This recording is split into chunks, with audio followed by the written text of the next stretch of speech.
എല്ലാവർക്കും നമസ്കാരം. ഇന്ന് നമുക്ക് ചെട്ടിനാട് സ്റ്റൈലിലുള്ള ഒരു അടിപൊളി ചിക്കൻ കറിയുടെ റെസിപ്പി നോക്കാം.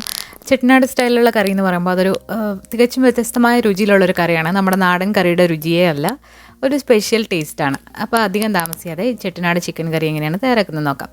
അപ്പോൾ അതിന് വേണ്ടിയിട്ട് നമ്മൾ 1/2 കിലോ ചിക്കനാണ് എടുത്തിട്ടുള്ളത്. അത് കഴുകി വൃത്തിയാക്കിയിട്ട് ഒരു 1/4 ടീസ്പൂൺ മഞ്ഞൾപ്പൊടിയും 1 ടേബിൾ സ്പൂൺ തൈരും കുറച്ച് ഉപ്പും കൂടി ഇട്ടിട്ട് നന്നായിട്ട് മാരിനേറ്റ് ചെയ്ത് 1 മണിക്കൂർ മാറ്റി വെക്കുക. ഇനി ഇതിലേക്ക് ഒരു വലിയ തക്കാളി അരിഞ്ഞത്, അതുപോലെ 20 മുതൽ 25 വരെ ചെറിയ ഉള്ളി കഷ്ണങ്ങളാക്കിയത്. ഇനി നമുക്കിതിലേക്ക് വേണ്ടത് ഒരു മസാലയാണ്. അതിലേക്ക് വേണ്ടിയിട്ട് 1 ടേബിൾ സ്പൂൺ മല്ലി, 1 ടീസ്പൂൺ വലിയ ജീരകം, 1 ടീസ്പൂൺ ചെറിയ ജീരകം, ഒരു ജാതിപത്രിയുടെ പകുതി, 3 ഏലക്ക, 2 ഗ്രാമ്പു, ഒരു തക്കോലത്തിൻ്റെ പകുതി, ചുവന്ന മുളക് 5 മുതൽ 6 വരെ. അപ്പോൾ ഇതെല്ലാം കൂടി ഒരു പാത്രത്തിലിട്ട് നന്നായിട്ടൊന്ന് വറുത്തെടുക്കുക. ഞാനിവിടെ എടുത്തിരിക്കുന്നത് എരിവുള്ള മുളകാണ്. കാശ്മീരി മുളകാണെന്നുണ്ടെങ്കിൽ നല്ലൊരു കളർ കിട്ടും. ഇത് എരിവുള്ള മുളകായതുകൊണ്ടാണ് 5 എണ്ണം ചേർത്തിട്ടുള്ളത്.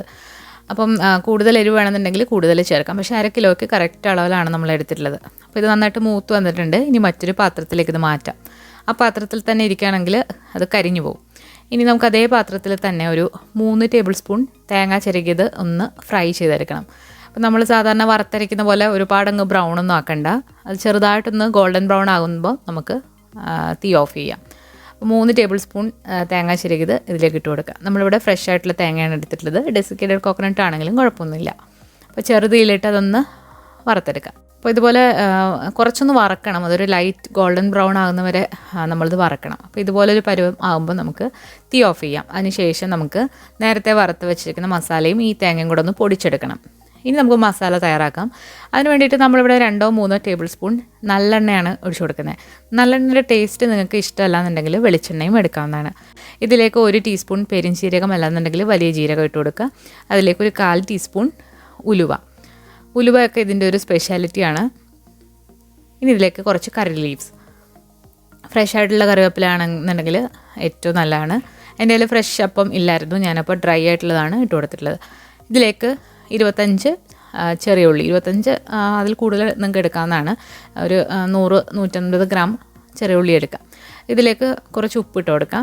അപ്പോൾ ചെറിയ ഉള്ളി നന്നായിട്ട് ഇത് കിടന്നൊന്ന് വഴണ്ട് വരണം.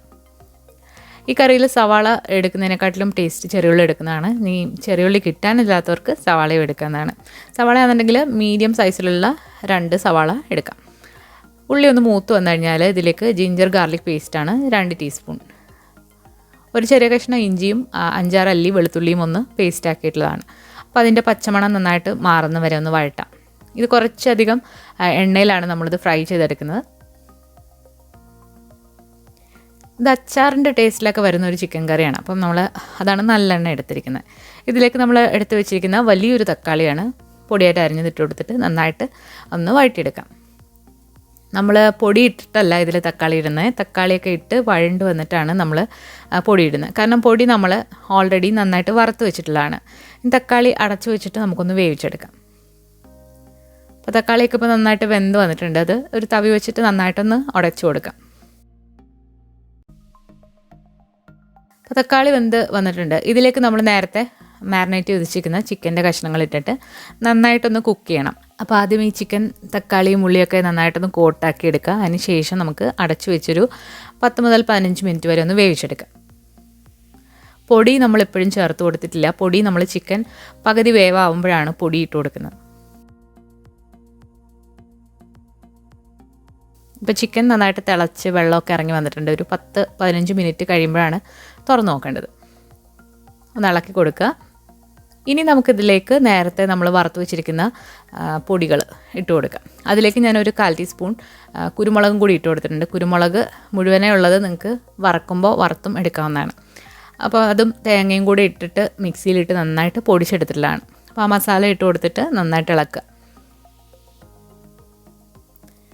ഇനി അടച്ചു വെച്ച് വീണ്ടും ഒരു 10 മിനിറ്റ് നമുക്കൊന്ന് വേവിച്ചെടുക്കാം. ഒരു 10 മിനിറ്റ് കഴിഞ്ഞിട്ടുണ്ട്. അപ്പോൾ ചിക്കനിൽ നിന്നുള്ള വെള്ളമൊക്കെ ഇറങ്ങി എണ്ണയൊക്കെ തെളിഞ്ഞ് വന്നിട്ടുണ്ട്.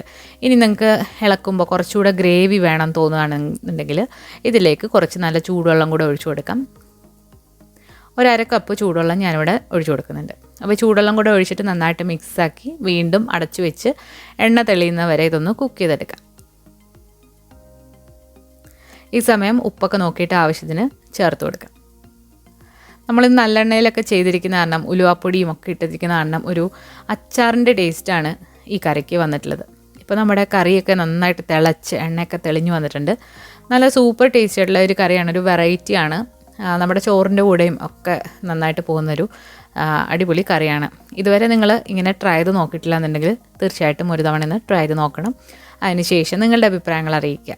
അപ്പോൾ ഈ വീഡിയോ ഇഷ്ടമായിട്ടുണ്ടെങ്കിൽ ലൈക്ക് ചെയ്യാനും ഷെയർ ചെയ്യാനും മറക്കരുത്. നമ്മളിതിന് മുൻപിട്ട ക്രിസ്മസ് റെസിപ്പീസ് എല്ലാം കാണാനും മറക്കരുത്. പുതിയൊരു റെസിപ്പി വീഡിയോ ആയിട്ട് നമുക്ക് വീണ്ടും കാണാം. താങ്ക്